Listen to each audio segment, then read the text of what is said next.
The dust was in my mouth and my eyes, coating my purple skin like a second, grittier hide. It clung to my long, disheveled blonde hair, weighing it down. Every breath was a rasp, every movement an agony. My body, usually a vessel of ethereal grace, felt like a leaden sack, bruised and battered from the crash. I lay slumped against the cold, unforgiving metal of the fence, the barbed wire a cruel crown around my head. I was a Lara, a vessel of the Lumina, and I was stranded on a world that screamed unwanted cargo. The signs were everywhere, hammered into the dry, cracked earth, unwanted cargo, without offense. Another, further down the line, read unwanted, no entry and permit. The words, translated by my damaged universal interface, were a constant, searing brand. They weren't just rejecting my physical form. They were rejecting it. The precious, fragile essence I carried. My people, the Lumina, were gone. Not dead, not destroyed, but dissolved. Their collective consciousness, their vast libraries of knowledge, their vibrant history, their very souls had been condensed, distilled, and imprinted upon me.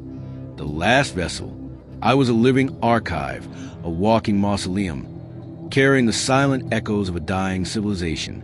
And the process of holding them, of preserving them against the void, was agonizing. A constant, internal tremor, a slow, agonizing decay of data, of memory, of being. That was my pain. That was the unwanted cargo. I could feel them, the whispers of my ancestors, growing fainter, flickering like dying embers within me. My desperate plea wasn't for my own survival. Not truly. It was for theirs. I needed to find a receiver, a conduit, someone to accept this immense, precious burden before it dissipated into nothingness. A shadow fell over me. I lifted my head, my wide, luminous eyes, usually pools of serene violet, now dilated with exhaustion and a desperate, primal fear. A human, tall, broad-shouldered, cloaked in dark, utilitarian fabric. He knelt, his face obscured by the low angle of the sun, but I could sense his presence. Not hostile, not overtly cruel, but wary, distant. He held a device, a scanner, its low hum a jarring vibration against the internal tremor of my dying cargo. He ran it over the barbed wire, then along the ground, then, finally, over me. I flinched but remained still. My skin, usually a vibrant, living purple, felt dull, almost bruised. The shell-like adornments on my minimal clothing, once shimmering with absorbed life force, were now dull, lifeless. His translator hummed, a rough, guttural sound. Biosignature, alien, non-hostile. Energy readings, anomalous. Highly unstable. Data packets decaying rapidly. He wasn't looking at me, the individual. He was looking at the cargo. He saw the instability, the decay. He saw the threat, not the treasure. It's a containment breach.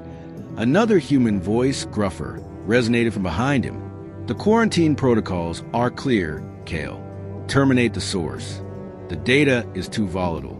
Kale. So that was his name. He didn't move. His eyes, when they finally met mine, held a flicker of something I hadn't expected. Not fear, not malice, but a profound, unsettling curiosity. And a hint of conflict. My internal pain intensified. The whispers of my ancestors grew weaker, more fragmented. I was losing them. The Lumina, the last echoes of their existence, were slipping away. I had to make him understand. I reached out, my trembling hand, caked in dust and grime, extending towards him, not to attack, but to plead. My mind screamed a silent, desperate torrent of images, the shimmering coral cities, the wisdom of the ancients, the beauty of our dissolved world. Receive me, please. Take them, save them. Kale's eyes widened. He recoiled slightly, then hesitated. The other human, the gruffer one, stepped closer, his hand going to a weapon on his hip. Kale, what are you doing? It's a bio threat. But Kale wasn't listening. He was looking at my outstretched hand, at the subtle, desperate plea in my eyes.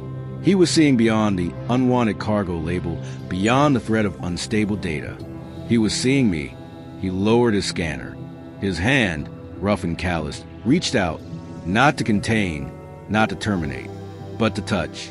The moment his fingers brushed mine, a jolt, not a pain, but pure, raw connection, surged through me. The Crimson Link, my people had called it, the ability to transfer a raw consciousness, unfiltered.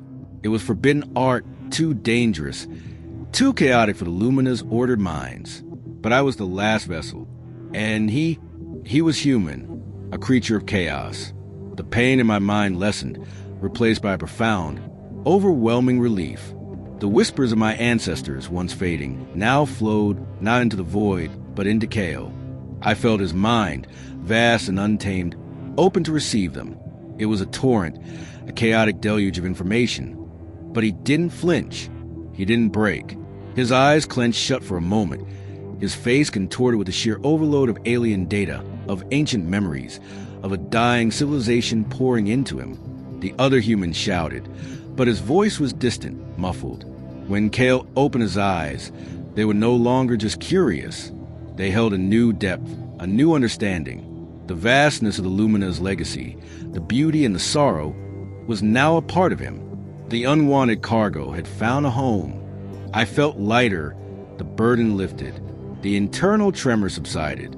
My purple skin seemed to regain a faint luminescence, the shell-like adornments on my clothing shimmering once more. I was still Alara, the vessel, but now I was also free. And the Lumina, they were not lost. Kale looked at me, then at the other human, a fierce, protective glint in his eyes. "She's not a threat," he said, his voice firm, resonating with a new authority. "She's the library, and I'm checking her out."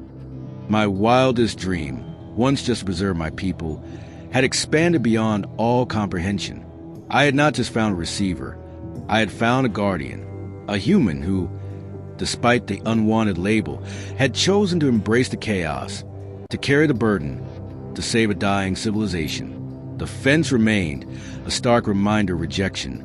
But beyond it, a new journey, unexpected and profound, had just begun. A journey to share the Lumina's legacy through the most unlikely of conduits, a human heart.